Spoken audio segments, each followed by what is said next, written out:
Guys, അപ്പോൾ ഇപ്പോൾ ഞാൻ നിൽക്കുന്നത് മഞ്ചേരി പയ്യനാടാണ്. ഇവിടെ സ്റ്റേഡിയം വന്നിട്ടുണ്ട്, എല്ലാവർക്കും അറിയാം, ഫേമസ് ആണ്. പണ്ടൊക്കെ നമ്മൾ ഇവിടുന്ന് കളിച്ച ഒരു നാടും കൂടിയാണ് ആ ഗ്രൗണ്ടിൽ. ആ സമയത്ത് ചെറിയ ചെറിയ കല്ലുകളില്ല ഗ്രൗണ്ടാണ്. ഊട്ടൊക്കെ ഇട്ട് ഒരു മാസമേ ഉപയോഗിക്കാൻ പറ്റുള്ളൂ. നമുക്കൊന്ന് കണ്ടു നോക്കിയാലോ ഇപ്പോൾ അതെങ്ങനെയായി എന്താണെന്നുള്ളത്. ഇപ്പോഴത്തെ നമ്മൾ പോയ വഴികളാണ് ഇപ്പോൾ നമ്മൾ പോകുന്നത്. ഓക്കെ, കണ്ടില്ലേ, പണ്ട് ഇവിടെയൊക്കെ ഫുള്ള് കാടായിരുന്നു. ഇപ്പോൾ റോഡ് ആയി. ഇത് ചെറിയൊരു വഴിയാണ്, അപ്പുറം ഇപ്പുറം ഫുള്ള് കാടായിരുന്നു.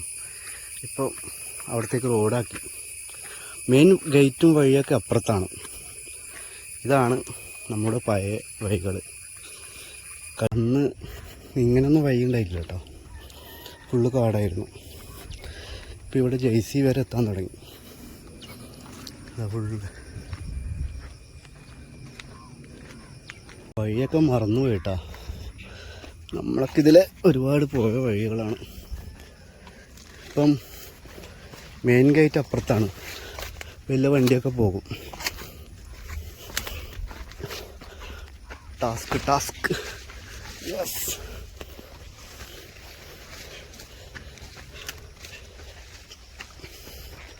ഇതാട്ടാ സ്ഥലം.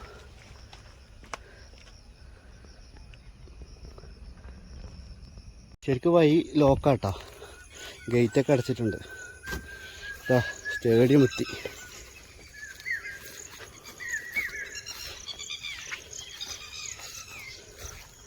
ഇവിടെ നിന്നായിരുന്നു പണ്ട് നമ്മൾ കളിച്ചത്. അങ്ങനെ നമ്മൾ ഗ്രൗണ്ടിലെത്തിയ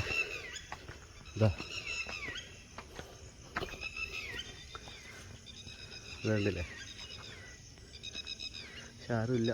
ഗ്രൗണ്ട് ഇപ്പം പണി നടക്കുന്നുണ്ടെന്ന് തോന്നുന്നു. ഗ്രാസൊക്കെ വളർന്ന് സെറ്റ് അത്ര ഇങ്ങനെ വരും. ഇവിടെ നിന്നാണ് നമ്മൾ പണ്ട് കളിച്ച സ്ഥലം. സാധാ ചേറിൽ കല്ലുകളുള്ള ഗ്രൗണ്ട്. പറഞ്ഞില്ല, ബൂട്ടൊക്കെ ഇട്ടാൽ ഒരു മാസം അത്ര ഉപയോഗിക്കാൻ പറ്റുള്ളൂ. എത്ര വില കൂടിയ ബൂട്ടിട്ടാലും ഒരു മാസമൊക്കെ ഉപയോഗിക്കാൻ പറ്റുള്ളൂ. ഇതാണ് നമ്മുടെ മഞ്ചേരി പയ്യനാട് സ്റ്റേഡിയം. പിന്നെ വെച്ചാൽ ഇതാ സ്റ്റേഡിയത്തിൻ്റെ അവസ്ഥ എന്ന് പറയുന്നതൊക്കെ മെയിൻ്റനൻസ് വളരെ ബാക്കോട്ടാണ്. ഫുള്ള് കാടൊക്കെ പിടിച്ച്. അതുപോലെ അടിപൊളി ഗ്രൗണ്ട്. ഇപ്പോൾ കളി വരുമ്പോൾ മാത്രം വൃത്തിയാക്കലായിരിക്കും. ഇവിടെയൊക്കെ കാട് പിടിച്ചോണ്ടാ മൊത്തം. ഇത്ര അടിപൊളി ഗ്രൗണ്ടാണ്. ഇതിൻ്റെ കോലം നോക്കിയ. ഇതാണ് നമ്മുടെ നാട്ടിലെ പ്രശ്നം. മെയിൻ്റനൻസ് ചെയ്യൽ വളരെ ബാക്കോട്ടാണ്.